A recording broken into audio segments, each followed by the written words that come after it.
حضرت امام حسین تشریف لائے، بچوں سمیت آئے۔ حر بن یزید ایک شخص تھا، حر بن یزید نام یاد رکھنا۔ حر بن یزید ایک مختصر سا لشکر لے کے اس نے امام حسین کو ایک جگہ پہ روکا، پھر دوسری جگہ پہ روکا، بالآخر تیسری جگہ پہ روکا تو امام حسین نے فرمایا جگہ کون سی ہے؟ کہا حضور کرب و بلا۔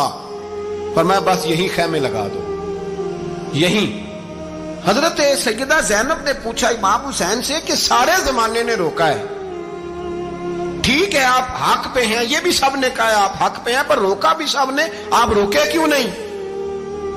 تو ابن کثیر اور ابن اسیر لکھتے ہیں کہ امام حسین رو پڑے، کہنے لگے بہن میں رک جاتا پر میں نے رات کو نانا مصطفیٰ کو خواب میں دیکھا ہے۔ تو حضور نے فرمایا حسین اگر آج یہ رواج پڑ گیا نا یزید جیسے لوگوں کا تو قیامت تک پڑا رہے گا، پھر لوگ کہیں گے کوئی نکلا نہیں تھا تو ہمیں بھی نکلنا، پھر لوگ ظالموں کے سامنے گردنیں جھکانے کے عادی ہو جائیں۔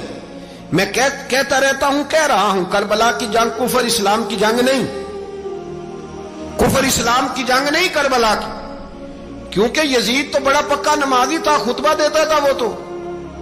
جب امام حسین رضی اللہ تعالیٰ عنہ نے کربلا کے میدان میں جمعے کا دن تھا تو یزید کے سامنے کو بات کرنی شروع کی، عمر بن سعد کے سامنے، تو عمر بن سعد کہنے لگا حسین زیادہ باتیں نہ کر، ہمارا جمعہ لیٹ ہو رہا ہے، جنگ کے لیے تیار ہو، فٹافٹ آ۔ اہل بیت نبوت کو قتل کریں گے اور قتل کے بعد پھر نماز پڑھیں گے اور پھر کہیں گے اللہم صلی علی محمد وعلی آل محمد، اسی نماز میں پھر درود بھی پڑھیں گے۔ یہ کیسا مرتبہ ہے، کیسا انداز ہے، دوستی قاتل سے بھی مقتول سے یارانہ بھی۔ حر بن یزید امام حسین سے کہنے لگا مجھے حکم ہے آپ کو روکنے کا، آپ آگے نہیں جا سکتے۔ امام صاحب نے فرمایا وجہ؟ زمین اللہ کی ہے۔ اس نے کہا آپ بیعت نہیں کر رہے، یزید کی حالات آپ کے حق میں درست نہیں ہیں، آپ نہیں جائیں گے۔ امام روک گئے۔ ظہر کی نماز کا وقت ہوا تو حضرت علی اکبر امام حسین کے بڑے صاحبزادے، انہوں نے اذان ظہر پڑھی تو حر بن یزید کے لشکر نے امام حسین کے پیچھے نماز ادا کی۔ کہا بھئی تم مقابلے میں آئے ہو، نماز پیچھے پڑھتے ہو؟ کہا حضور مقابلہ تو تلواروں سے کر رہے ہیں پر ہمارا دل تو مانتا ہے نا کہ مصطفیٰ کا نواسہ بڑی شان والا ہے۔ حر بن یزید نے 3 نمازیں لشکر سمیت امام حسین کے پیچھے پڑھی ہیں، 3 نمازیں، ظہر اثر اور مغرب۔ پھر امام حسین کے سامنے شرائط پیش کی کہ آپ کو یہاں گھیر لیا گیا ہے، یہاں آپ بیعت کریں گے، یہاں آپ جنگ کریں گے، 2 ہی باتیں۔ امام حسین نے فرمایا نہیں بھائی بیعت تو میں نہیں کرتا، اس کے علاوہ تم جو کہتے ہو میں کرنے کو تیار ہوں۔ اس نے خط لکھا، عبید اللہ ابن زیاد کو ایک بندہ دوڑایا پیچھے، کوفے چند میل پہ کوفہ تھا، کہا وہ نہیں مان رہے، کیا کرنا ہے؟ تو حسین ابن علی ہے، میں زیادہ دیر انہیں روک بھی نہیں سکتا۔ انہوں نے پیغام دیا حر بن یزید کو کہ کرنا کچھ بھی نہیں، ان کا پانی بند کر دو، بلیک میل کرو، کھانا پانی نہیں ملے گا، چھوٹے چھوٹے بچے ہیں، خود ہی مان جائیں گے۔ حضرت امام علی مقام کے بارے میں حر کے پاس جب یہ پیغام آیا تو حر کہنے لگا میری طبیعت نہیں مانتی حسین پر پانی بند کروں، دل نہیں مانتا۔ جب یہ لفظ کہے نا دوبارہ تو پھر عبید اللہ ابن زیاد نے عمر بن سعد کو 10,000 آدمی دے کے بھیجا، کہا حر بن یزید لچک دکھا رہا ہے حسین کے حق میں۔